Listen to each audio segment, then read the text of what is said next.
Hello, are you able to see my slide Yes, sir. here? Okay, fine. Hope you have all joined again. And one of you probably there is a background noise is coming, so you may mute now.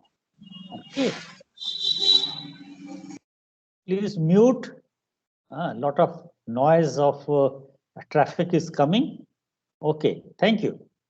Okay, now I'm going to tell about one typical example of gas lasers, and that is the CO2 laser. CO2 laser was invented by one Indian scientist while he was working in USA, Dr. C.K.N. Patel. He is basically, his background is electrical engineering, and then while he was working in Bell Telephone Lab in USA, he invented the CO2 laser. So CO2 laser is a gas laser, and it utilizes a mixture of CO2, nitrogen, and helium as a lasing medium. And the ratio of these gases is 1:2. Typical is 1:2:8. That is one part of CO2, two parts of nitrogen, and 8 parts of helium. So, and the pressure is in the range of around 50 to 100 millibar. So, millibar, you know that 1000 millibar is 1 atmospheric pressure. It means that it is operating at much lower than atmospheric pressure. So, this is the a discharge tube, usually made of glass or a ceramic tube. So it is connected first with a vacuum pump. You evacuate, take out the atmospheric air, and then fill it with a mixture of CO2 nitrogen in this ratio up to gas pressure of 50 to 100 millibar. Okay.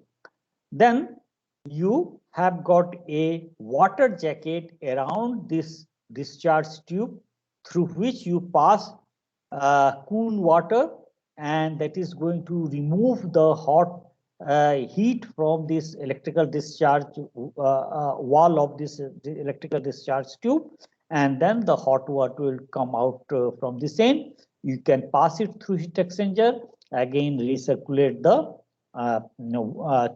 cool water through this jacket. Now, at the two end, we have got the two mirrors, a 100% gold coated mirror, and then a partial reflecting mirror made of zinc selenide. Like your quartz, you have got a different types of material which is making, which is the substrate material for output coupling mirror. This is the zinc and selenium based crystal. So this is known as, this name is zinc selenide. So zinc selenide, it has got a coating to give partial reflection and partial output power. Okay. And this is at the two end, at there is a two electrodes are inserted in the tube, which are connected with a high voltage power supply. And when you pass the current through this like a discharge tube, the tube light, similarly in the as a tube light, you pass the current, and when the current is being passed through this in the electrical discharge, you create population inversion in CO2 molecule, and CO2 molecule gives the laser radiation by stimulated emission process. The electrical discharge typical current value is in the range of around 50 milliampere current, and voltage required for typically 1 meter discharge gap is in the range of 10 to 12 kilovolt.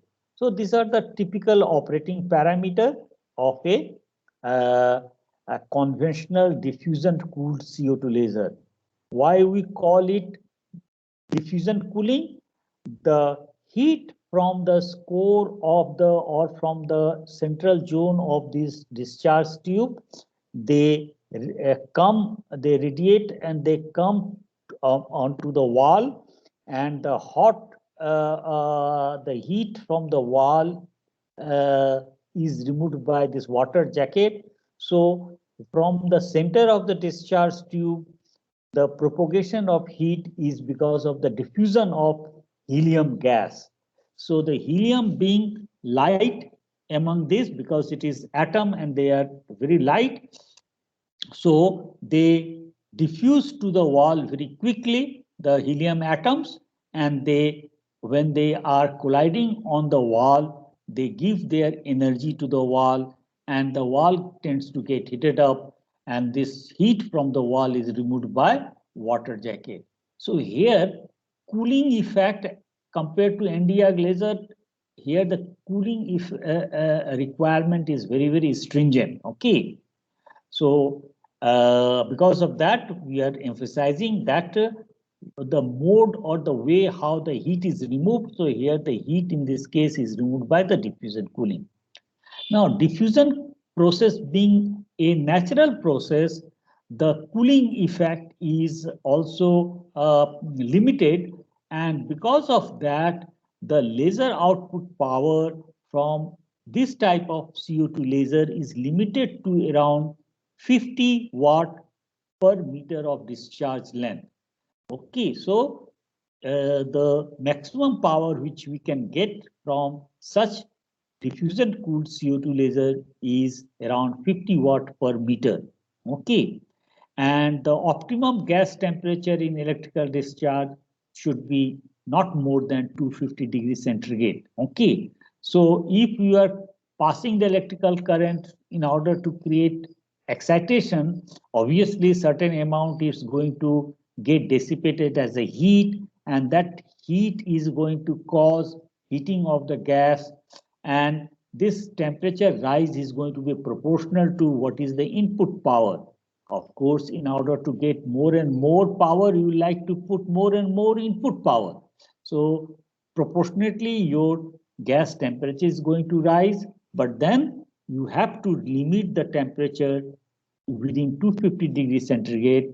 Otherwise, your laser power starts reducing, and instead of further increase of laser power, like if I am increasing the current beyond 50 milliampere, if you go 60, 70, 80 or 100 milliampere, temperature is going to be high than 250 degree temperature, and laser power instead of increasing, it will start decreasing. Why this will happen? This will be clear when we see this picture. Now, this picture shows that how in the CO2 molecule, what is the upper laser level. So upper laser level is shown schematically here, and this is the lower energy level. So in the Y direction, this is the energy is increasing upward, and this is the other intermediate level. So this intermediate level of CO2 molecule is just at the middle of the lower energy level. Okay, let us suppose that upper laser level is around 6 unit. So it is here, it is at 4 unit, and this one happens to be at 2 unit energy. Okay, so now how the excitation is done here. And while we are talking about the excitation process, then we should consider the electrical discharge. Now in the electrical discharge, you have got the electrons which are accelerated in the electric field. So electrons which is created in the electrical discharge is going to drift towards the positive terminal, and as they are moving towards the positive terminal, positive electrode, they are going to accelerate. On the path when they are colliding with the nitrogen molecule, they will provide their kinetic energy through inelastic collision. The nitrogen molecule is going to get excited. Now, and the electron will lose certain amount of kinetic energy in this process. So electron will be again passing towards the positive electrode. They will again acquire energy, and this process is going to continue, and large number of nitrogen which are in the ground state are going to get excited to the higher energy state. Okay.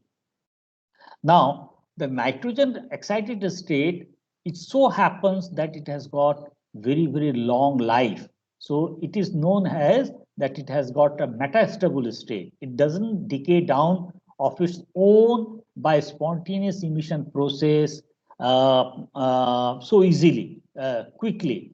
So good amount of nitrogen molecule comes into excited state. Now, when this nitrogen excited molecules collides with the CO2 ground state molecule, which is unexcited, then they transfer their energy to CO2 molecules, and thereby the CO2 molecule, they get excited to upper energy level.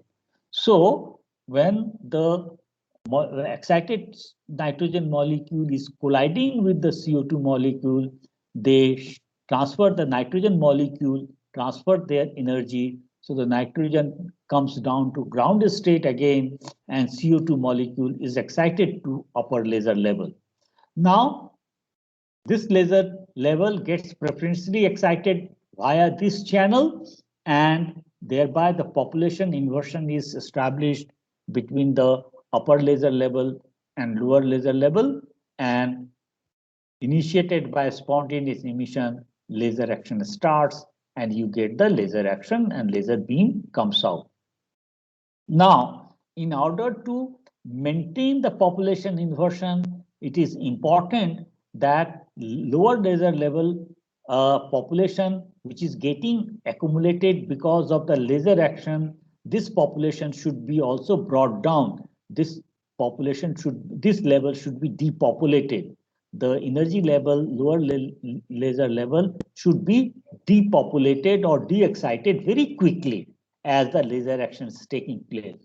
So it so happens that when this excited molecule, they collide with the CO2 molecule, which are in the ground state, they share their energy equally, thereby the lower laser level molecule comes to this level, intermediate level, and this CO2 molecule goes here. So this level starts getting populated, okay, because of this process. Again, when there is a large number of population here, when they themselves are going to get is going to collide among themselves, then again one will go here, another will come down. So we also need this intermediate level to be depopulated very efficiently. So here comes the role of helium. Helium, when it collides with such the CO2 molecule in the intermediate level here, they take their energy in the form of kinetic energy, and their velocity, or in other words, their temperature goes on increasing. And then they diffuse to the wall of the discharge tube, and they transfer their energy. So this process goes on happening when you keep the discharge on, laser power goes on coming, lower level population is depopulated by sharing their energy with the CO2 molecule, comes back in the intermediate level here, and here the helium takes away their energy, and thereby the gas gets cooled, and your laser action goes on continuing. Now, if the gas temperature goes beyond 250 degrees centigrade or around 600 degree Kelvin or so, then what will happen? This level will thermally get populated. As I had mentioned earlier, that Boltzmann distribution of the population depends on exponential minus this energy gap divided by KT. So if the temperature goes on increasing, then this population is going to go on increasing. And if this population level is of this intermediate level is very high, then when they collide among themselves, this level is also going to get populated. Okay, so it is important that we should maintain the discharge current and input power in such a way that the laser gas temperature is below 600 degree Kelvin. Okay. So if we try to summarize the role of nitrogen in CO2 laser, nitrogen is excited by the electrons to vibration metastable state. So nitrogen gets excited here. They excites or nitrogen molecule or excited nitrogen molecules excites CO2 molecule to upper laser level by energy transfer, thus creates population inversion between the upper and lower laser level. So that is the role of nitrogen.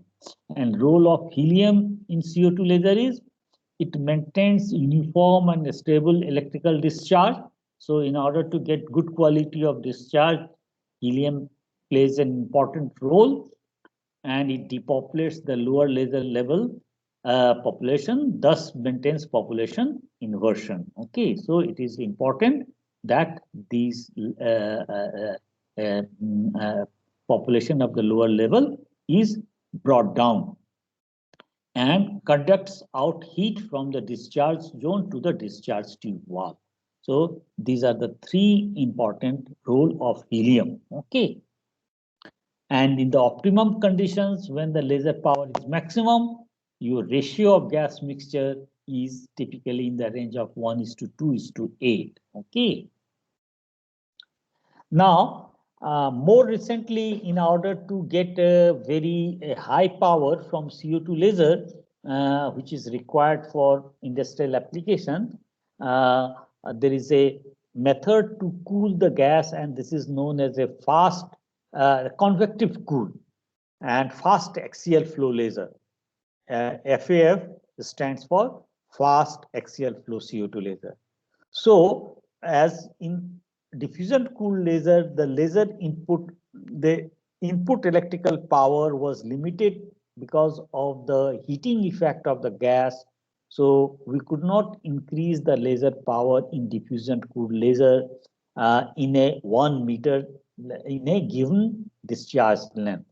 Now, since it's CO2 gas laser is a fluid, so we can flow with the help of a blower and pass it through heat exchanger and again cool it and again recirculate through the discharge zone. Thereby, we can effectively cool the gas in a much faster way than the diffusion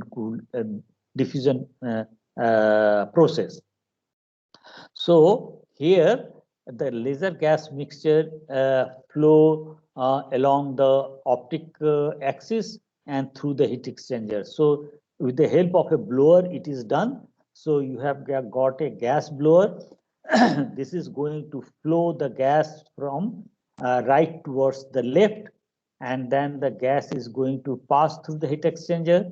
It is enter in the electrical discharge tube, and here the gas is going to pass through. While it is undergoing excitation, it is going to release laser photon, and the hot gas is going to come from the right side.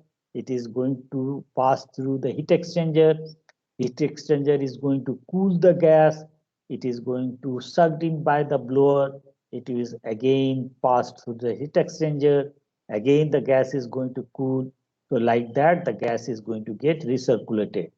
And here gas is passing through the axis of the discharge tube. So it is known as a axial flow laser. So you have got a fast axial flow CO2 laser.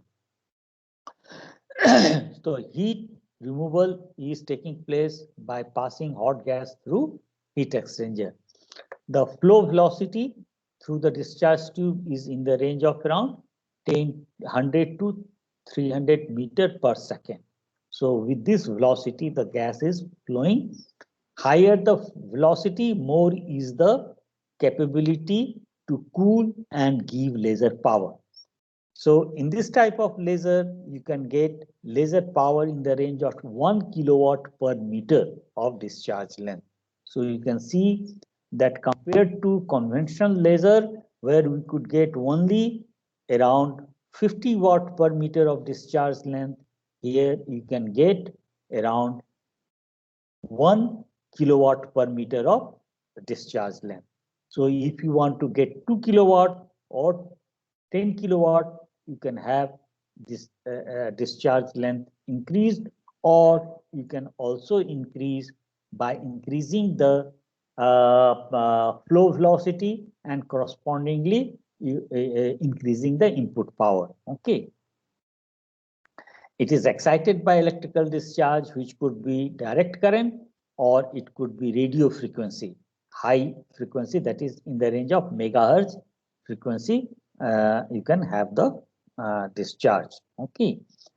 It gives very good beam quality because it has got the circular symmetry. So through the discharge tube, circular discharge tube, when the beam is coming, it is having very good, excellent beam quality at high power level, similar to the beam quality of your diffusion cooled laser, where also we have got the diffusion cooled laser. Also, we have got the circular discharge tube. So here also you get very good quality Gaussian intensity distribution.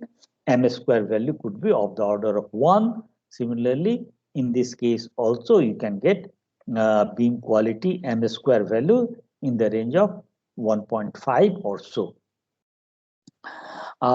Commercial lasers are available off the shelf in the range of 1 to 5 kilowatt, and that is good enough to carry out different types of material processing application, machining applications. Now, in order to flow the gas through this discharge tube at a high speed of the range of in the range of 100 to 300 meters per second, you require a special type of blower. Those are known as a Roots blower or turbo blower. Okay, these are a special type of blower. Not ordinary fan can flow the gas through such discharge tube at a such high pressure at a high velocity. So special type of blowers are used in this. Okay. So this was the basic construction of a CO2 laser. We discussed about diffusion cool laser and fast axial flow laser. Okay. Now, briefly, let us see how a semiconductor laser works. So in a semiconductor laser, the active medium is a semiconductor, which is similar to that found in a light emitting diode, LED. And nowadays, you know that LED is very much used for illumination purpose. Okay, so so light emitting diode. So similar to light emitting diode, we have got the diode laser. There are certain special type of material with which you make semiconductor diodes, and then they can give laser action. In special type of semiconductor diode, you can create population inversion and you can get laser action.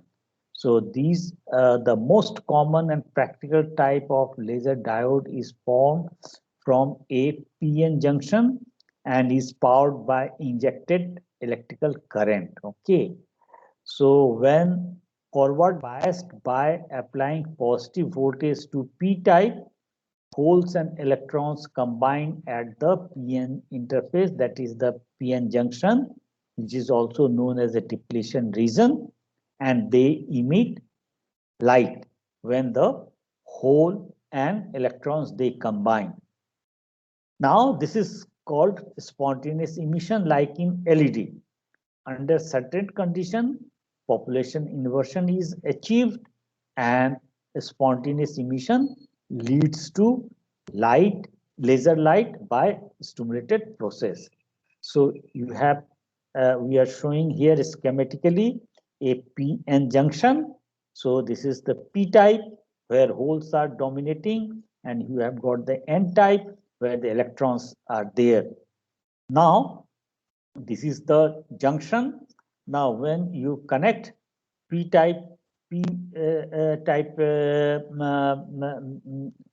material to positive terminal and N-type to negative terminal of a power source, DC power source, then the holes and holes are going to be pushed towards the interface and electrons towards the interface. by the respective polarity of the polarity, and they are going to combine in this zone. And here this zone is having width of around 1 micron order.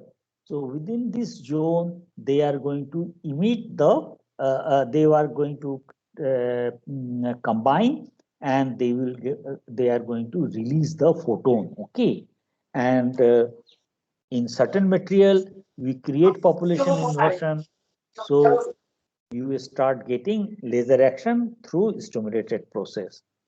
So typical semiconducting material which is used for making the semiconductor diode lasers are the following. This is a few example. One is gallium arsenide.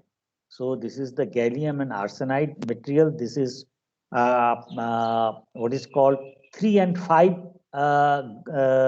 a group of element. If you see the periodic table, so gallium and arsenic, they will constitute, they are from the 3 or 4 5 level, and they are going to make a combined. When they are combined, they are making a the semiconducting material. Okay, and then you have got the aluminum, gallium arsenide. These are again a semiconducting material. You can have gallium, indium, arsenide, arsenic, and phosphide. Okay, so all these different types of semiconductor material, they have got different energy valence and conduction band gap. Therefore, they emit laser wavelength in different wavelength range. So you have got different types of diode lasers which can give laser wavelength from 600 nanometer, which is in the visible range, to 1.65 micron, which is in near infrared range. Nowadays, even the green color as semiconductor diode lasers are available based on gallium nitride, GaN. Okay, gallium nitride semiconducting material. Okay, and their band gap is very large. Therefore, your photon energy is in the range of around 450 to 500 nanometer because of the larger band gap in gallium nitride, and you get the blue color light. Okay, green, blue, you can get from semiconducting laser medium. Okay. Now, when you consider a small chip, it can give only few milliwatt to 1 watt or so. So from a single chip whose dimension, here the dimension through which area of the laser aperture from the laser beam is coming, width, or here the height is around 1 micron. This width is going to be of the order of around 10 micron, and the length could be of the order of around 100 micron to 1000 micron, a millimeter or so. So from this tiny volume, you can get only few milliwatt to 1 watt or so.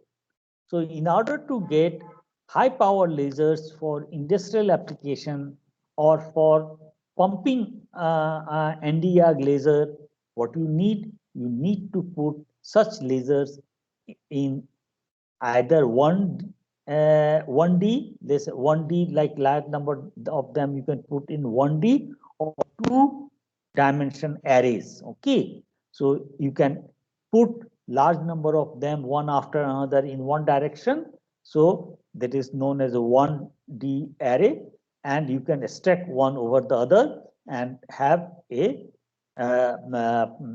big aperture, and from there you can get higher power in the range of kilowatts. So if each chip is giving you around 1 watt power, in order to get 1 kilowatt, you have to put 1,000 of such single chips in 2D array to get to accommodate thousands of them and take the power output from there. Okay. Now the pumping is done by electrical injection. So we are injecting the current through into the PN junction, and that we get through that we create the population inversion. Efficiency compared to CO2 laser or Nd:YAG laser is very high. It is around 30 to 50% efficiency. CO2 laser, I forgot to mention, it has got around maximum 15% efficiency and typically 10%, but maximum 15%. And solid state laser, Nd:YAG laser has got flash lamp pump laser has got efficiency only maximum around 4%. Typically, typical will be around 3%. Okay, and when you are using these type of diode laser having high efficiency up to 50% to create pumping in Nd:YAG laser, then Nd:YAG laser can give efficiency up in the range of around 20%. So because of high efficiency of pump diode laser, and when you pump the solid state laser with diode laser, the solid state laser efficiency also gets increased. Okay. Now, this diode laser can be also operated in continuous wave mode, as well as you can modulate the electrical injection current, and you can get up to 50 kilohertz repetition frequency. Okay, you can switch on current, you can pass it in a like a pulse modulated mode, and you can get high frequency laser power. Okay. Now you find that the beam quality of these lasers are very poor compared to the other laser, and this is because the laser power which is coming out is laser beam which is coming out is through a very small aperture.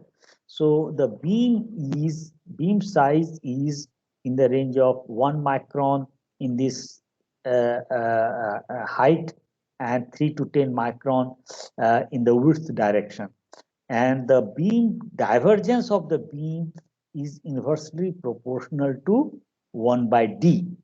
Now, if you consider Nd:YAG laser, whose beam diameter, rod diameter you mentioned is 3 to 10 millimeter. In case of CO2 laser, the discharge tube diameter could be around 10 to 20 millimeter. Compared to these, the diode laser has got aperture, minimum aperture is 1 micron. So from millimeter range, the dimension of the diode laser emitting area is around 1 micron. So obviously your beam divergence is going to be very large. So the beam divergence of this laser, and since the laser aperture is not symmetric, it is not circular or square shape, instead like a strip of 3 micron by 3 to 3 to 10 micron. Therefore, you get elliptical pulse, elliptical beam. So in this direction, the beam will come out in a very large large divergence. So I'll just show you when the beam is coming out. So it will have this type of profile. It will come like a elliptical beam like this. So in this direction, in one direction, there will be large divergence compared to this direction. So this direction is determined by your width 3 to 10 micron. So it will be relatively less compared to this direction, which is proportional to inverse of this height, that is 1 micron. Okay, so it is going to, the beam is going to come out at an angle of around, typically in the range of around 30 degree or so. Okay, 30 degree to 45 degree. Okay, and if you compare with the CO2 laser, the CO2 laser beam, when it is coming out, the beam divergence of a CO2 laser compared to this will be, CO2 laser will be in the range of 1 millirad. 1 millirad. So millirad means, if I want to translate in terms of degree, so 1 millirad means 10 to the power minus 3, and pi radian is equal to 180 degree. So divided by pi multiplied by 180 degree. If you do, then you will find out what is in degree. So this 1000, this pi, if we take this 10 to the power minus 3, so this becomes 0.18, and pi, if I assume that it is of the order of 3, then it will become around 0.06 degree. So now you compare the CO2 laser, you will have a beam divergence of the order of 0.06 degree compared to NDR, this diode laser, which has got around 30 degree. So obviously the beam quality is of this diode laser is very, very poor. Okay.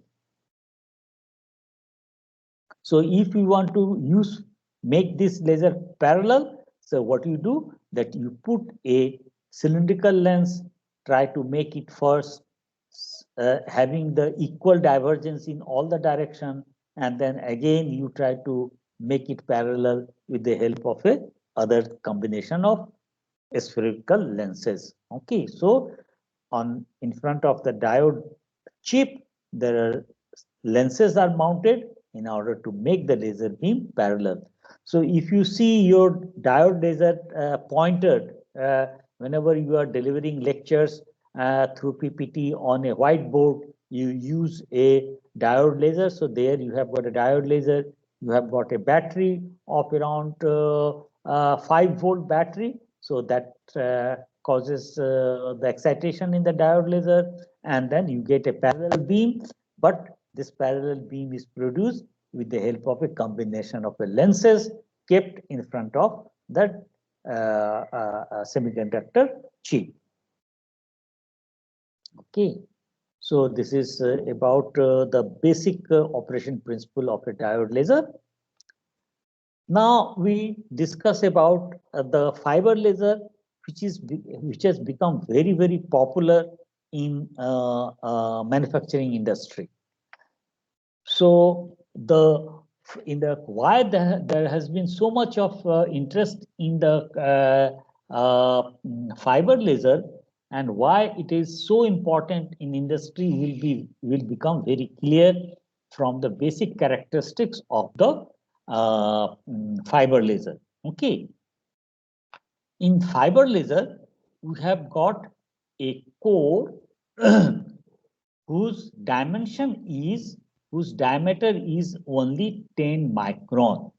So the dimension of this is only 10 micron. So it is 10 micron is the diameter of the core. It has got double cladding, one internal cladding here, and another is external cladding here is also there. So it has got one cladding here. So this is the outer cladding. So I says that this is the outer cladding, and this is the inner cladding. Okay, and this is your core, which is actually the lasing medium. So here the active medium is a silica glass fiber, which is having very high transmission, and in this it is cladded. It has got the cladding, and it is doped with different types of, it could be doped different types of elements like yttrium, ytterbium, YB, ytterbium, or neodymium, or iridium. So depending upon the type of doping element, which are the lasing atoms, you get different laser wavelength in the range of 1 to 1.6 micron. Now, the most popular fiber laser for material processing application, which can give high power with high efficiency, is the ytterbium, YB. Okay, so ytterbium fiber, they give laser action at around 1 micron wavelength. and it is pumped by diode laser. So here you can see the diode laser has been shown here, in which when you put the electrical current, injection current, it is going to give you the laser beam. Then this laser beam, diode laser pump, is focused inside this core and inside this first inner clad, and the refractive index of this material is such, this the core, N core, so I'm writing this is the N core is slightly more than the N inner clad IC, and it is slightly more than outer clad OU, outer clad OU. So this diode laser pump, which is focused in the inner clad, is going to pass through the core, and when it is incident on the outer clad, and if they are passing incident on an angle more than the critical angle, then they are going to go total internal reflection. And when they are going through total internal reflection, they will be guided through within the inner clad, and whenever they are passing through the core, they are going to create population excitation and create population inversion in the core, in the ytterbium ions which are there in the in this core. And when the population inversion is created, then they are the laser action will start, and the photons which are now passing at an angle which is more than the critical angle, then they are also going to be guided within this, because the refractive index of the core is slightly more than the first clad layer here. So all those which are passing through this at an angle incident on the inner clad at an angle larger than the critical angle, they are undergoing the total internal reflection, and they will come. So we put a mirror here and another mirror here, and then they are going to go back and forth and get laser action is going to be established. From one end, the laser power is going to come out. Okay. So this is the basic construction. I will tell you the construction of one of the typical high power lasers in the next slide. Now, the size is this is the most common, is a single mode fiber we use for the core, which is around 10 micron diameter, which I mentioned earlier. And the length, depending upon the laser power, it could be of the order of 1 meter, 10 meter length. So I need to elaborate here why the significance of these fiber laser nowadays. This is because if you see the surface area of this laser, this surface area of fiber for a given volume is very, very large, okay, compared to when you consider a rod. So if you consider a cylindrical geometry, then the surface area will be 2 pi r l, that is the perimeter. L is the length, R is the radius. Compared to that, if I try to find out the volume of these, so it will be pi r square into L. Okay, so all these things comes gets considered. So it is proportional to 1 by R. What does it mean? That surface area to volume ratio is inversely proportional to R. So smaller the radius of the cylinder, more is going to be the surface area. So in case of laser Nd:YAG rod, we have got 3 to 10 millimeter. Here we have got only 10 micron. So the area available for heat to conduct out is very large. And as we mentioned, that in case of Nd:YAG laser, the efficiency is of the order of 3% for in case of flash lamp pump, and in case of diode laser pump, it is in the range of around 20%. Still, good amount of electrical or pump power is getting dissipated as a heat, and heat has to conduct out on the wall, and then from the wall it has to be removed. Since the surface area is much higher in case of fiber compared to 10 micron diameter fiber compared to the laser rod of Nd:YAG laser, whose dimension is in the range of few millimeters. Therefore, the cooling is much more effective in case of fiber laser. Okay, because of that, the fiber laser has got advantage of heat management from heat management problem. So effectively eliminates the thermal problem, which is usually seen in high power Nd:YAG lasers. Mode of operation is either CW or modulated or pulse. Pumping is optical pumping by diode laser. Laser power up to several kilowatt you can get, and the efficiency could be very high in the range of around 30%. So this is a typical construction of a fiber laser. So this is the double cladded fiber, which is kept flexible fiber, so it is kept like a coil. And for the diode pumping, you have got the laser diodes here. So large number of laser diodes are there, whose output beam is coupled with the help of a optical fiber pigtail, and these are all combined in a multi-mode coupler here. So all diode laser pump light is put it here and then again focused in the active fiber here. Okay, from both the side we do the pumping.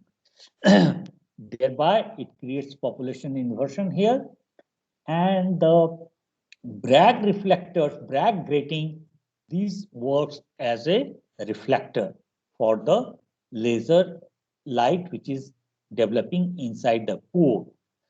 So here this side, the Bragg reflector grating is such that it gives nearly 100% reflection for the fiber laser wavelength, and this is designed in such a way that it gives partial reflection, partial output. So partial laser output comes from here, and then you take it out, then it is going to be made collimated with the help of a lens, and then you focus it to with the help of a lens to use it for any processing application.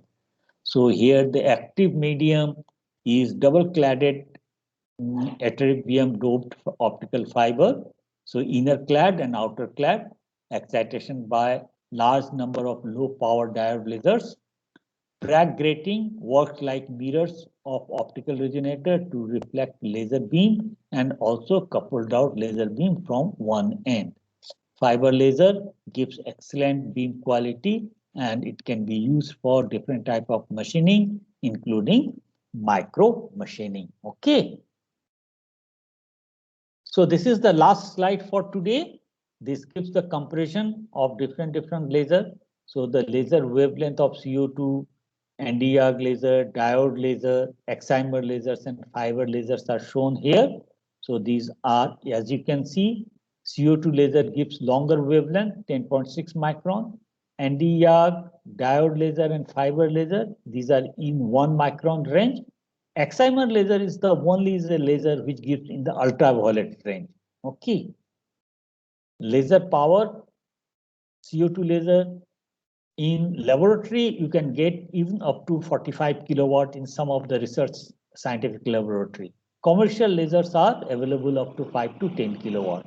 In pulse mode, you can get up to 20 joule energy. Nd:YAG laser. Commercial lasers are available nowadays up to 5 kilowatt. I should correct it. It is a 5 kilowatt you can get. 100 joule pulse energy. Diode laser up to 6 kilowatt. Fiber laser up to 10 kilowatt you can get. Okay. Excimer lasers are operated in only pulse mode, and you get pulse energy in the range of 1 to 10 joule energy. You can operate up to 1 kilohertz repetition rate. Average power could be in the range of around 1 kilowatt. Okay. Efficiency 10 to 15%. 2 to 20% diode pump. 2% is actually for the flash lamp, and up to 20% you get by the diode pumping. Diode laser has 20 to 40%. It could be even 50%. Fiber laser is around 30%. Excimer laser 2 to 3%. This is just to compare that what is the characteristic. Beam divergence, which as I mentioned, the CO2 laser could be in the 1 to 3 millirad. Nd:YAG laser could be high divergence up to 25 micron millirad. Here it could be diode laser will have large. It is in the range of around 100 millirad, and fiber laser is also in millirad range. Beam transportation, in case of CO2 laser only, you have to take through free space using reflecting mirror, guiding through reflecting mirror. Others, you can use optical fiber to transmit the beam, because low loss optical fiber based on silica, that is the glass, are available. Here the mode of operations are mentioned. Applications of these lasers are like laser welding, laser cutting, drilling, surface hardening. So all these applications are mentioned here. Excimer lasers are used mainly for the micro machining applications. We'll tell you in the next day why micro machinings are more popular with these type of lasers, and how we get different types of applications done by these lasers. So next day, on next Monday, we'll discuss about various applications. Okay, fine. So for today, we'll just close this discussions, and then there is a one slide remaining, but that we'll discuss later on the next occasion. Okay.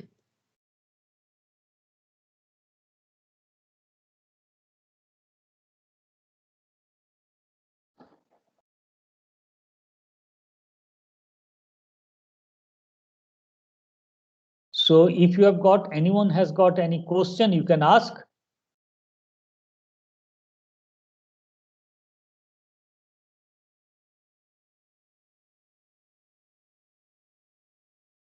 Whether you have got any question?